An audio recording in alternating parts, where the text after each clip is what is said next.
been denied. You may have hit rock bottom.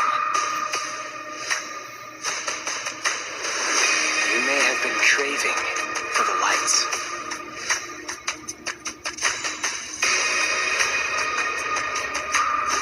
Now, all strive for one goal.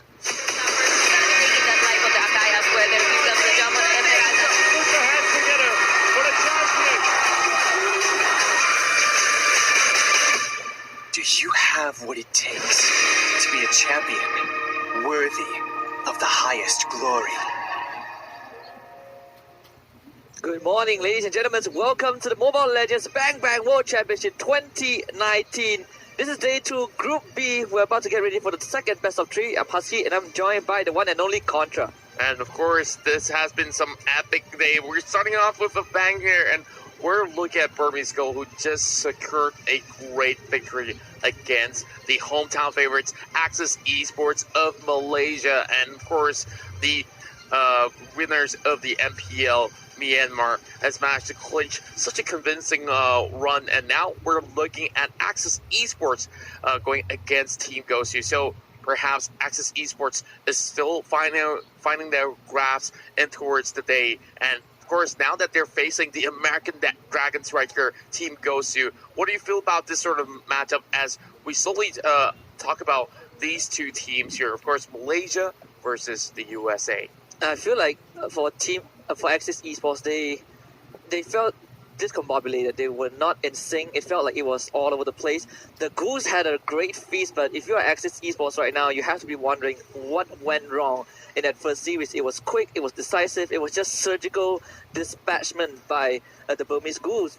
And having to play 2 series in a row where on their mind, if they don't take this series away, their chances will be very, very slim to qualify to the playoffs. They need to at least have a single victory over Team Gosu, and of course, there's still going to be more matchups coming throughout the rest of the day. But of course, Axis Esports is one of the teams from Malaysia who has already had a couple of all these international runs as well. But the last time that we saw them clinching the championship title back in their home soil was MPL Season 2 MYSG. And of course, that may sound like it's a little bit way too long ago. But then again, if we think about it, the members of Axis Esports are veterans in the scene, while Team Gosu, of course, have some amazing talent roster across the table, and I'm really glad to see them coming all the way to Kuala Lumpur to compete, and I do believe that they have what it takes to qualify and towards the playoff runs as well. Yeah, absolutely. And for those who just joined the broadcast, do remember this is a single round robin elimination.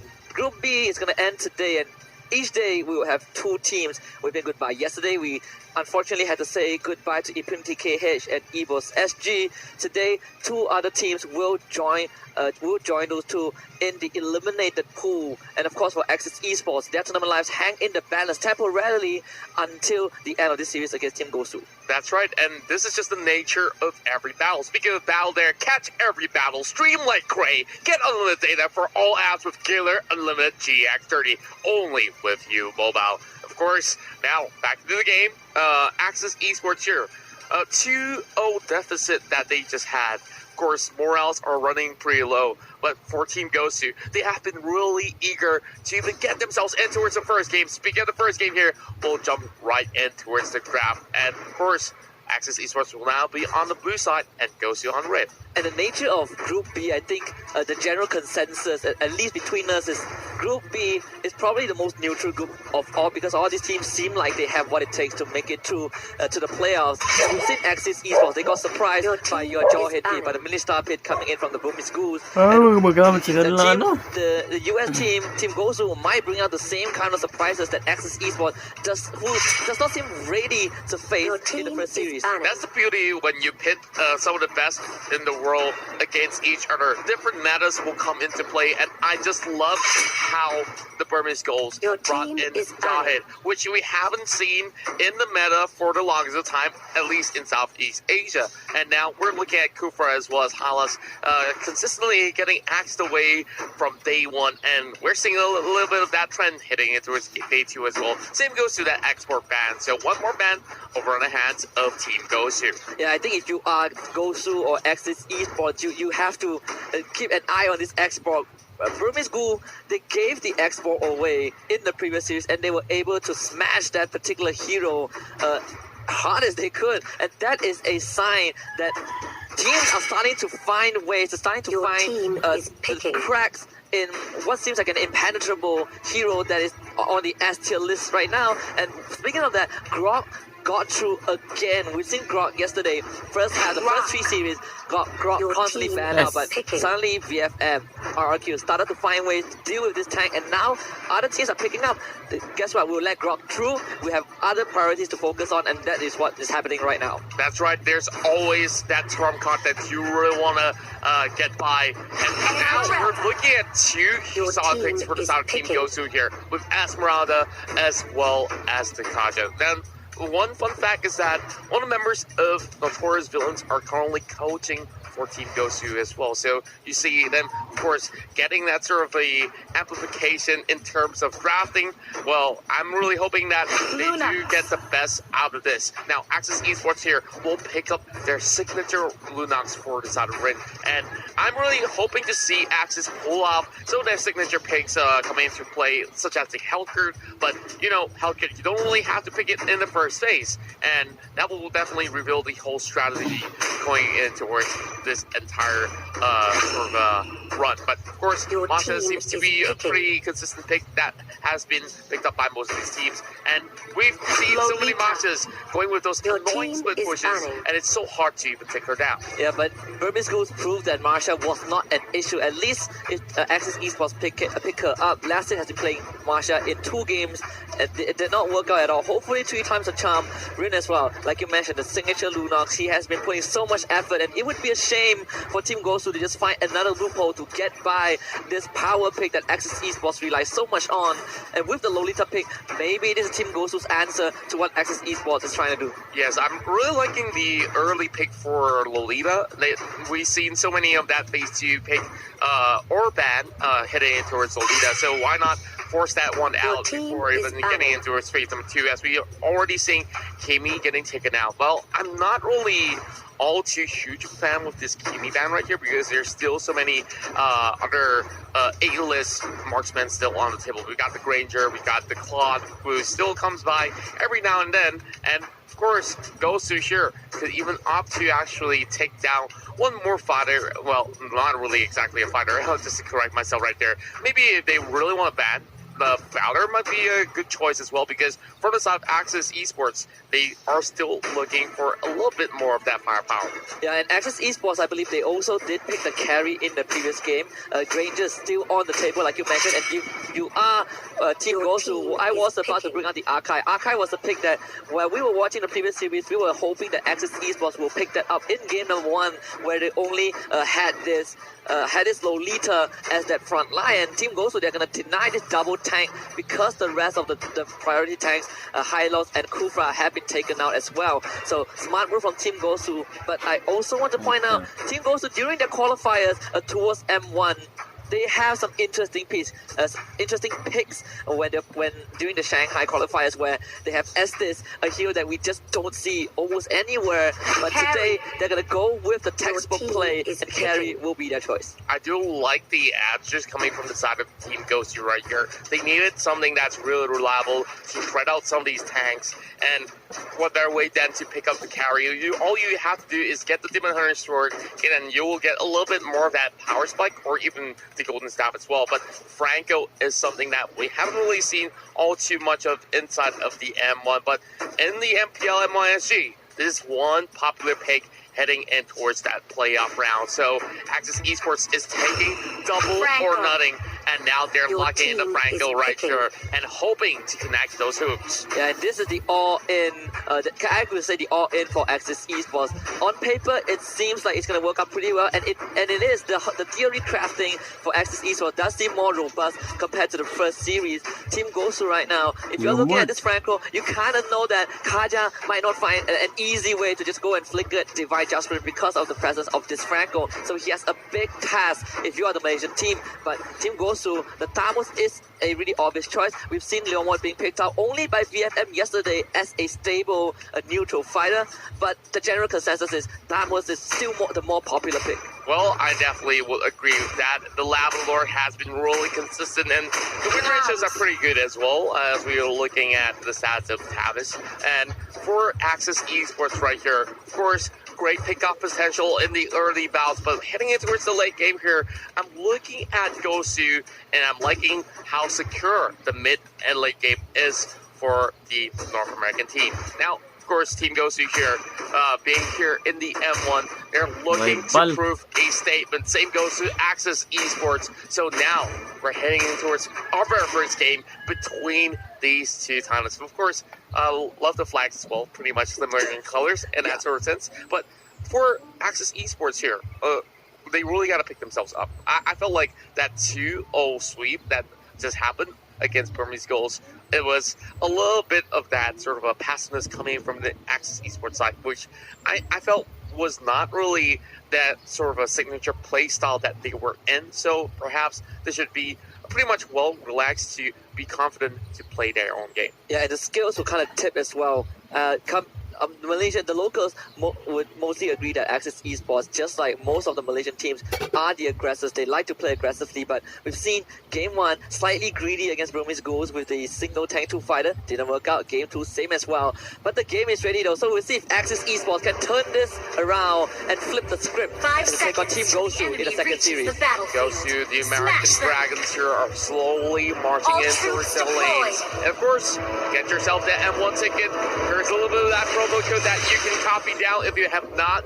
Make your purchase. And now we're looking at Ken Ray here, already tossing out the wheel, and Breezy, oh my goodness, already dropping down to 50%. So a rough start for the side of Gosu right here, but shouldn't be too much of a hassle for Team Gosu to come back into play. So basically supported by the Kaya, and they're looking to make sure that Breezy gets that level 4 in hand so that they could go in for that flicker Divine Judgment.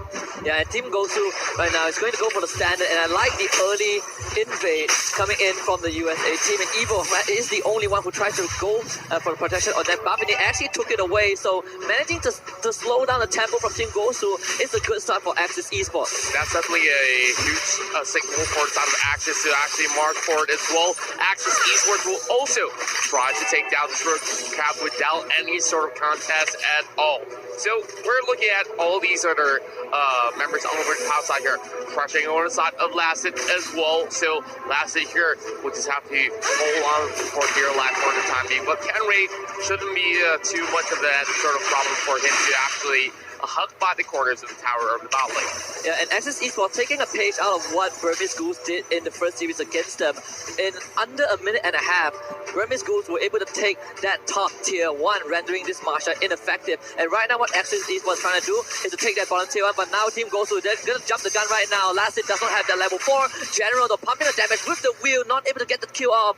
Meanwhile, Team Gosu takes that tier 1 bot, and this is what... Axis Esports takes that tier 1 bot, and this is what they want. Now you free up the map for Lasted to be a bit more effective. Wow, Flicker coming out from the side of Breezy as well, and this is going to be that turtle going on slight reset as we are looking at a full Flicker team from the side of Axis. Well, way too quick for me to see what's on the line for the side of Gosu, but for Gosu, they're just making sure that they stay safe for the time being. And now Axis Esports already attempting the very first turtle of the game.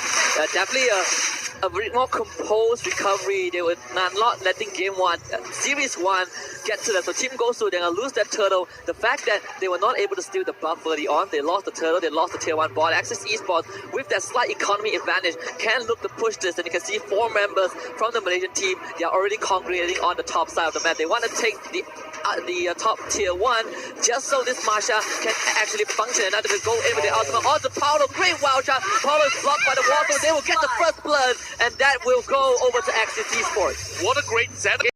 And now Axis Esports can take more than just that. They've already got the turtle, they've already got the first blood, and they will also take another tower down from the top side. Now, look at the gold graph here. They're already 2,000 in favor, and Axis Esports are looking to dominate. And Lex is looking pretty fine right here because those two side lane tier 1s are taken down. Now this Masha can go anywhere she wants, like you mentioned, the gold grab in favor of Axis Esports completely. Team Gosu seems like the only aggression that they made was onto Lassie twice, no kills at all, and they're forced into this very conservative playstyle, and that will give Axis Esports the space that they need. They will find Polo once more, and that one will go over too long.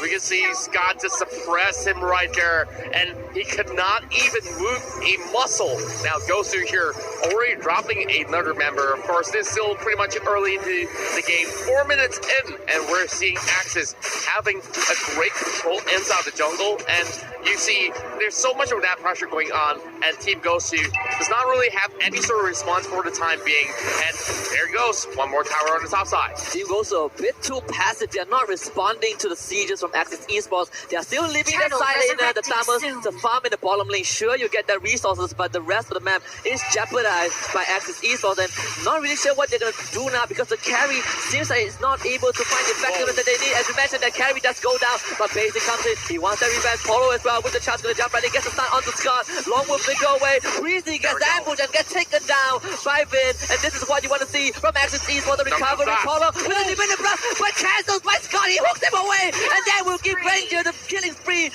Basic now will try to salvage everything to come in with a Stardust 4, and we'll find that the shutdown onto the Ranger, but Basic had to get away, and Axis Esports will not let that happen. The killing spree going over out the Numenon Blast, and Axis here looking for another turtle, but let's have a look at the replay brought to you by View Mobile. Get even more interesting. They know that Paulo is channeling ult, and Scott, in that sort of a moment, clutches it up and cancels in time, gets a kill with that flicker coming out.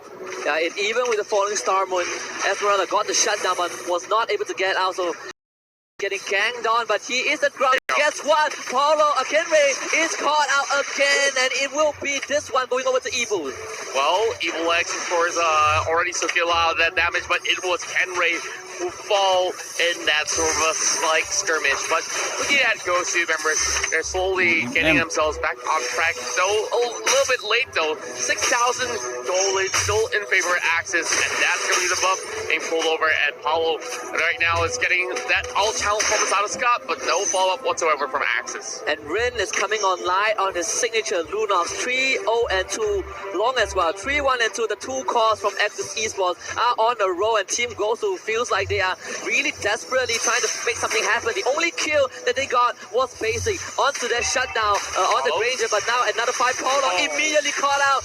Not even have a chance to use that Numenon Blast, and Team Gosu won't have a chance to defend this tower at all. I feel like Paulo has been caught out a little bit way too much in this sort of early game fights, and now we're already in 7 minutes of the game, and that possibly shouldn't be the case at all for the side of Team Gosu. But first, they have to let this mid tower fall in that sort of sense, and Axis Esports here can just run free anywhere as they please. And speaking of that, Kenray getting caught out as well.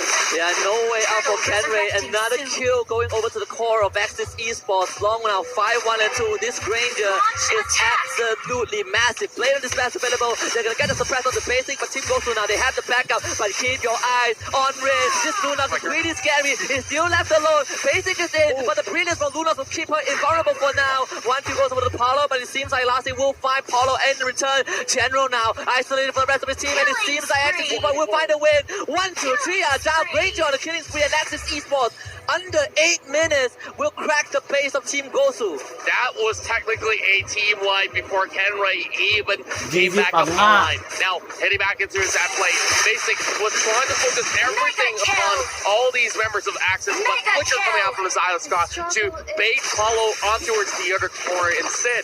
And of course, Gosu, all they could possibly do was run away, and they should not even commit towards that fight inside the jungle, and they have to pay the price with that broken base.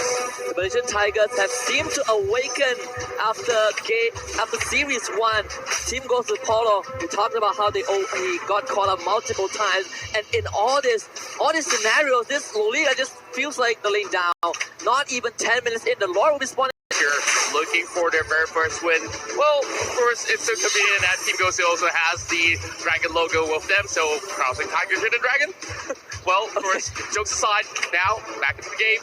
With Gosu here with need to stall for a great run.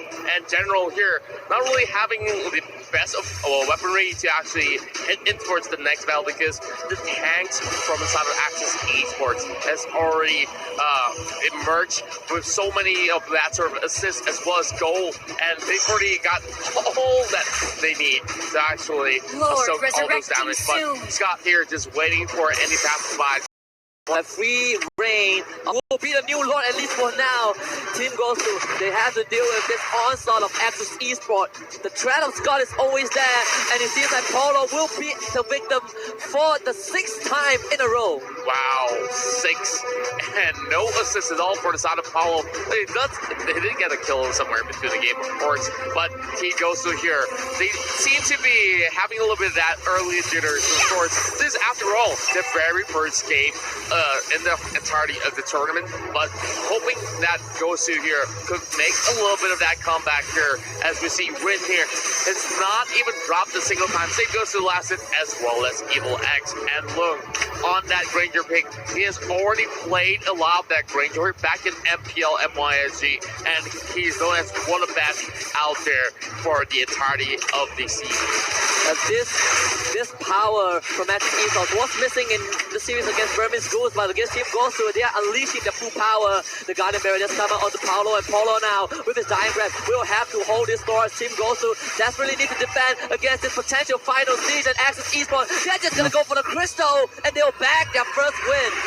With the Lord marching right, and this will be the first victory round for Axis Esports. What a way to actually start off the entirety of this best of 3. But Team Gosu doesn't seem like they have any sort of replies at all in this first game of the series. Now, Axis Esports, like we talk about them, desperately needing points. And this is at least 1 point being secured by Axis. And another match, another game will bring them the entirety of the match to 0, which will give them a vital 3-point lead. Yeah, and you can look at the faces of the members of Team Gosu. They are stunned by what Axis Esports delivered, contrary to the first series that they were watching. As the audience. This is an Axis Esports that they did not expect to face. And we talk about Team Gosu having those picks that they have not brought out yet from the qualifiers. Maybe the next game they want to attempt that. Yep, exactly, and Evil X will be the MVP for this matchup, not even falling a single time, and he was in charge of setting up all those great wall charge over the wall, and of course, that path being blocked there, it will give Rin as well as Luke so much bad room to actually work for it and take down all their enemies. And of course, we see Gosu here only getting 2 kills thus far, so they definitely could have put up a better stand. And as we head in towards the recap of what just went on, this is the first blood heading in towards the top lane, and this is where Scott pickoffs after pickoffs after pickoffs. I feel like this guy is definitely one man that's pretty underrated. And this is where Scott truly shine. And if there's one highlight reel that you want from Axis Esports, this is it. Look at Scott, the hook. True basic on point to cancel the Numenum Blast, which could have mitigated the loss of Team Gosu, but because of that, they grab Paulo. Basic does kill off the Granger, but it really doesn't matter because at the end of the day, the kill still went over to the Lunox after that flicker. Yep, and that definitely was well worth it. As we see a huge lead heading in towards 6 minutes of the game, 8-1 and extended to 10-1 much later on. And this is that sort of team fight that should not be happening inside of jungle for Gosu, because what they needed to do was just stay a little bit more passive.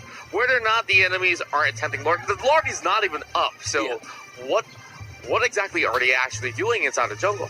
And Paulo, there is slight criticism. The Lolita was hardly with the team. You can see that even in those moments where you talk about how he flashed to take down Scott, slightly unnecessary right there. He needed to be with his team. Sure, the Numenon Blast was out, but the fact that Rin managing to get out with that flicker, she should be the priority for Team Gosu. You can see 3 members were trying to kill off their Lunox. Suddenly, this Lolita just goes out of position, gets picked off.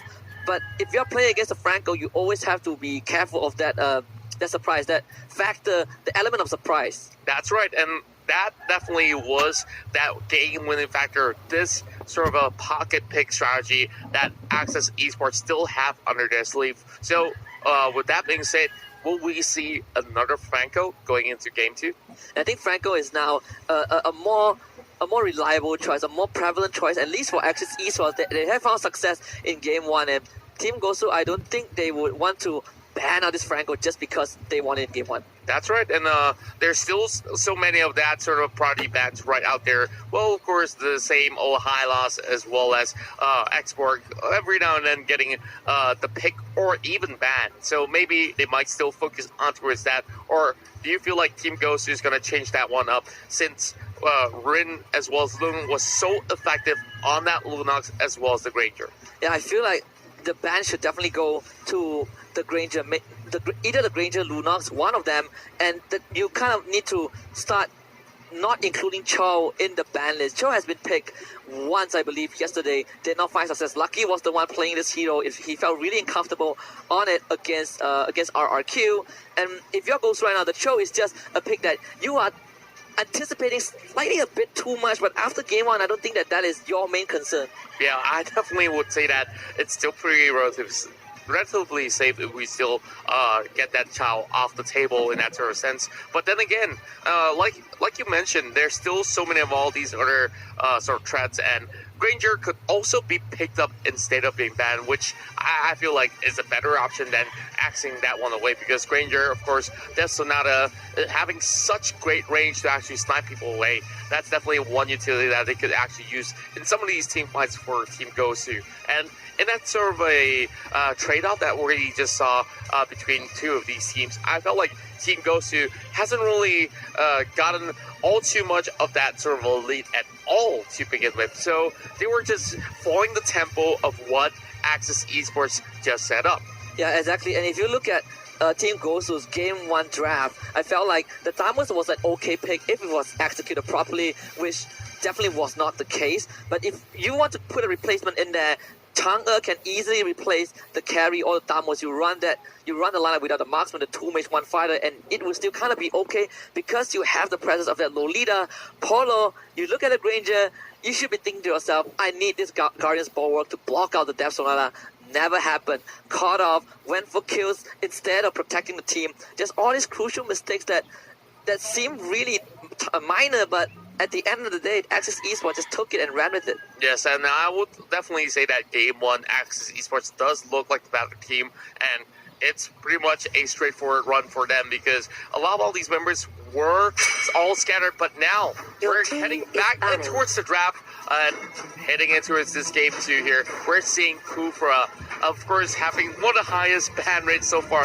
What do you feel about this Kufra brand, and why do you think that teams don't really want to deal with it? I had this discussion with IC Baby yesterday during the match against RRQ and VFM, where the Game 2 that VFM won, it was because of that Kufra. I was talking about maybe you can let Kufra through, but I was proven wrong. Kufra, the Tyrant's Rage, the Bouncing Ball, the Tyrant's Revenge, Tyrant's Wrath and Bouncing Ball. It's just too much. Sure, he got nerfed, but his ability as a front line to disable mobility, to get that engaged, is just way too overwhelming for most of the heroes in this current meta to deal with. And it's just those picks that, if you let it through, then you're basically reducing your chances of winning as much as it sounds ridiculous. And it's pretty hard to actually catch out the Kufra as well, judging from the fact that, yes, there's those tweaks in terms of cooldown and such, but the chain crowd control that he provides is definitely one thing that could disrupt the entirety of a team fight. Now, we're also seeing Kaya as well as Export being rebooted, so we're just keeping some stuff consistent right here as we're heading in towards the later phases of this day here. And Team Gosu now trying to fight back, trying to go in with that reverse sweep. They need something that's absolutely different, and they should come with that plan B. And starting off, they are going in with the Hylos as it's being left out in the open. Of course, that hammer ban here was something that was pretty interesting to me as well, because sometimes it's being left out in the open, and yet again, not many of these players are actually opting to pick up that hammer. And I love how Team Gosu loves to also play with the camera.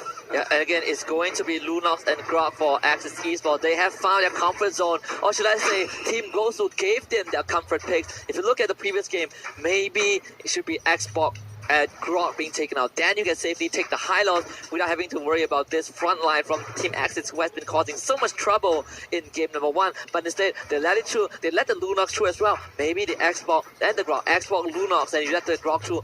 These are the considerations that you have to adapt on the go. But maybe Team Gosu, they have something else in mind because now they picked up the Marsha. I'm really liking this pick here, and wow, we're having really solid front line sustain for the side of Gosu, so we know that they're going to be playing a lot safer than we're seeing as compared to what we saw in game number 1, and Gosu here, they need a lot of all that sort of burst potential as well, so what should they actually go for in that second phase? Because Axis Esports here will possibly go in with either a marksman pick to actually finish off this sort of round. But if they do go in for a marksman, which means that there will be a little bit less of that tank for them. And of course, they could not even miss out on that Valor pick. Yeah, and we talk about how Gosu ban out Akai in the second ban phase. And if you're looking at what they want to pick, maybe the Chang'e could be decent. Maybe they want to set their eyes on possibly the Gord if you want to kind of play the late game. You are still lacking that marksman, that mage. Well, we've seen them play Esmeralda. Previously, I think that Esmeralda was not a bad choice either way if they still want to fall back to that. But with this kind of opening the Hylos Marsha into the Lolita, they have a big choice to make because they won't have the they won't have the luxury of counter-picking Axis Esports when the ban phase ends. Well, I would definitely say the same as well. Like, there's only so little options left for them. And now, with even Chang'e getting taken out, well, this is definitely that preemptive move coming in from the side of Axis Esports. And I'm really liking what I see so far. And now we're seeing another Bruno to come into play.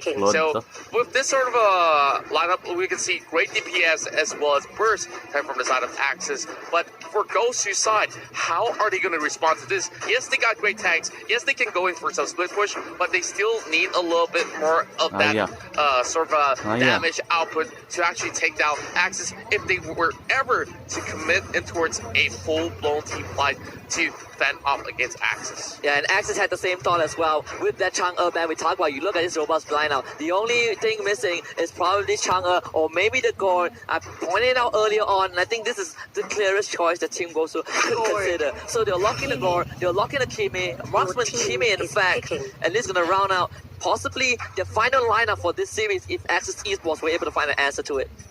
Now looking at Gosu's side, early game may not be exactly all too efficient going in for them, but of course they will be relying on that Kimi pickup right here. And for the side of Axis, one last pick to actually secure themselves either 3 points or even stalling things out into only securing 1 point. Of course, Axis having lasted here, still deciding 15 seconds left, and wow, I'm already liking what I see with all these sort of picks going for Axis, and they could even go for another fight out, which they've already had their eyes set on towards that Thomas. So this is going to be pretty much that sort of consistency that they will have, and now we're already seeing both sides already finish up their draft. A lot of flickers have been being picked up right here, and nope, there's not going to be any other difference other than the revitalized that has been brought in for Paulo. So this is definitely going to be that sort of righteous pathway, followed by that revitalized to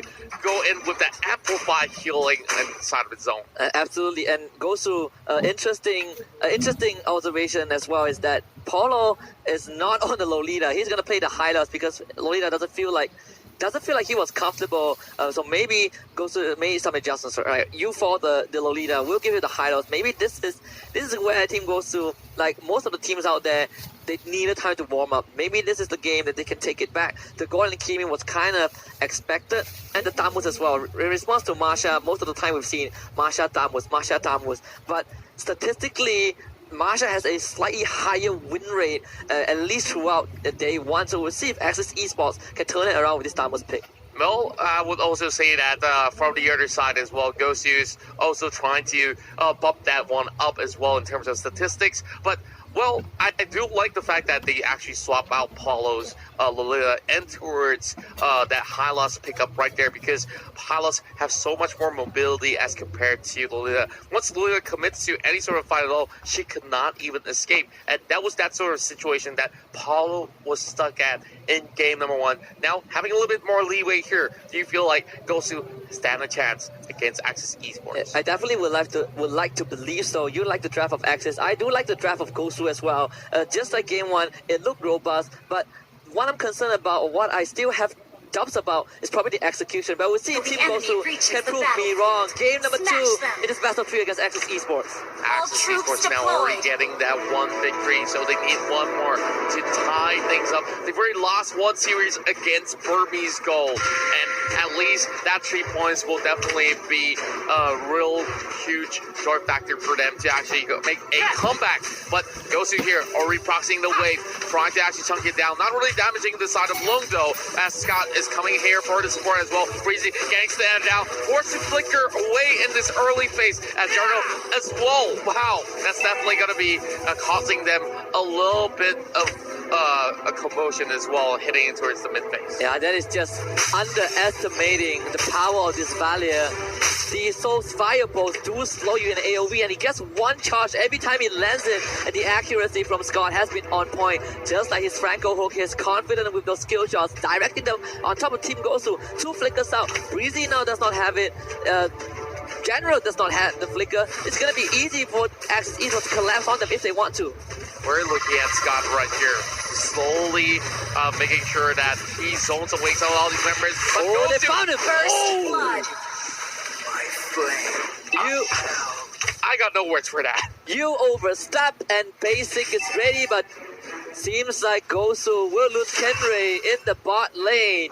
A bit overextension. They trade 1 for 1, but if you are Team Gosu, that opening that was given over to God, perfect. That definitely was a show of excellence coming from the court. Great sun, and of course that channeling element was a full channel to actually secure that for the first blood as well. But Basic here already spotting out again. For the nurse round, and Flicker has to be utilized here. And Gosu here with all 4 members being committed towards the top side. They might lose a little bit of that sort of EXP, but that doesn't matter. They've already got all that sort of pickup